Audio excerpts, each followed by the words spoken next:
बिस्मिल्लाहिर्रहमानिर्रहीम। अस्सलाम वालेकुम डियर स्टूडेंट्स, मैं हूं काशिफ बलोच। आज हम second year part 2 ICS FAIT और इसके सेकंड टॉपिक की तरफ आज हम डिस्कशन करेंगे। सेकंड टॉपिक आज हमारा जो है वो है हमारे पास language processors. Language processors also known as language translators, यानी कि जो लैंग्वेज को ट्रांसलेट करते हैं उनको हम लैंग्वेज प्रोसेसर्स कहते हैं। इसको समझने के लिए हमें दो पॉइंट्स पहले समझना बहुत ज़रूरी हैं। एक पॉइंट है हमारे पास सोर्स कोड और दूसरा पॉइंट है हमारे पास ऑब्जेक्ट कोड। अब सोर्स कोड क्या चीज़ है और ऑब्जेक्ट कोड क्या चीज़ है, जैसे कि हमने लास्ट लेक्चर में डिस्कशन की थी कि there are two type of languages, programming language. First one is the high level language and second one is the low level language. Low level language की हमारे पास दो टाइप्स, मशीन लैंग्वेज और assembly language.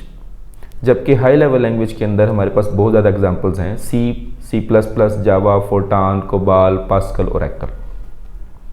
अब हमारे पास जो low level language में असेंबली लैंग्वेज, उसके लिए हमें ट्रांसलेटर की ज़रूरत होती है, जैसे कि हमने लास्ट लेक्चर में डिस्कशन की हुई है इसके बारे में, उसको हम असेंबलर कहते हैं। और इसी तरह हमारे पास जो हाई लेवल लैंग्वेज हैं उनको भी ट्रांसलेट करने की ज़रूरत पड़ती है इनटू मशीन लैंग्वेज।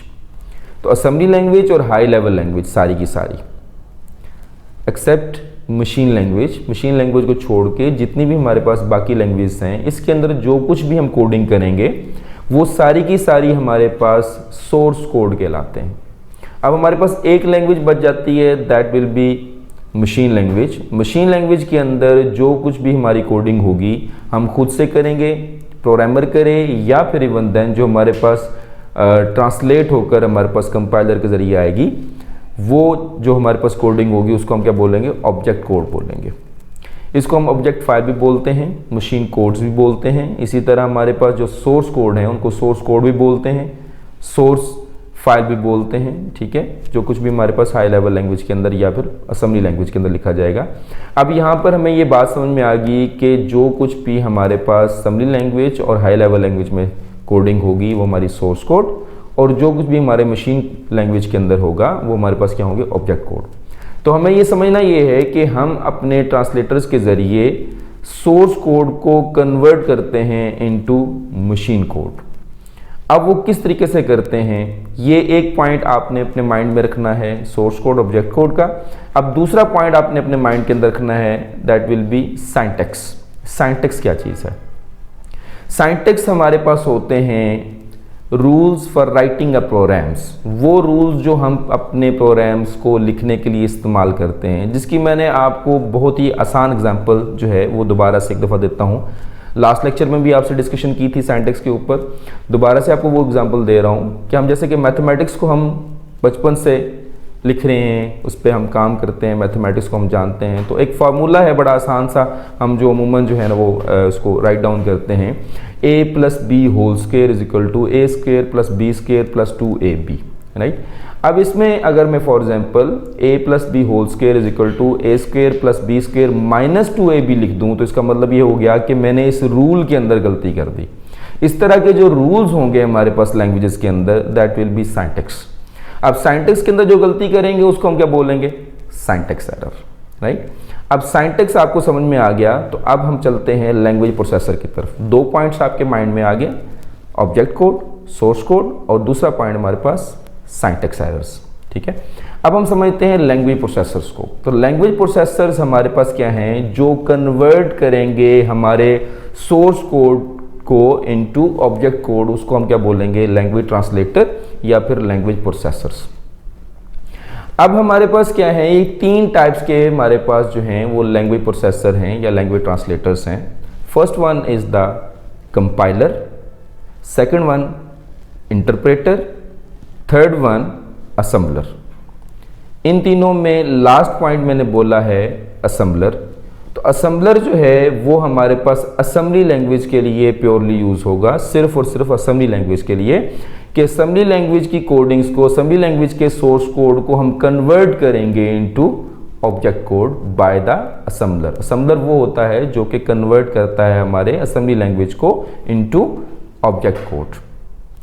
अब हमारे पास दो पॉइंट्स हैं, कंपाइलर और इंटरप्रेटर। इंटरप्रेटर के बारे में बताता हुआ चलूँ आपको।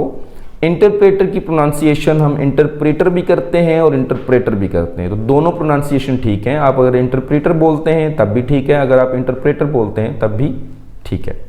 कंपाइलर और इंटरप्रेटर।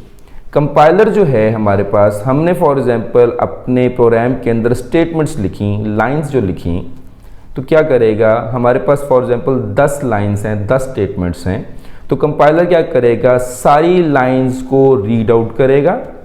अगर किसी लाइन के अंदर, एक या दो लाइंस के अंदर हमारे पास सिंटैक्स एरर हैं, तो कंपाइलर हमें सारे प्रोग्राम को रीड आउट करने के बाद हमें बताएगा कि इसके अंदर ये इस स्टेटमेंट के अंदर हमारे पास क्या है, सिंटैक्स एरर है।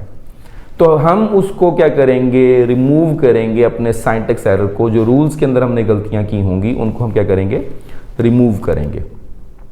अब वो हमारे पास जो फाइल है दोबारा से हम उसको कंपाइल करेंगे। कंपाइलर उसको कंपाइल करने के बाद एक ऑब्जेक्ट फाइल बनाएगा। अब हमें प्रोग्राम को जब जब भी रन करने की जरूरत पड़ेगी तो हम उस ऑब्जेक्ट फाइल को उठाएंगे और उसको क्या कर लेंगे, रन कर लेंगे, एग्जीक्यूट कर लेंगे इन योर प्रोसेसर। इंटरप्रेटर क्या करेगा, इंटरप्रेटर हर लाइन को रीड आउट करेगा, उसको पढ़ेगा, पढ़ने के बाद उसको डायरेक्टली क्या कर देगा, एग्जीक्यूट कर देगा।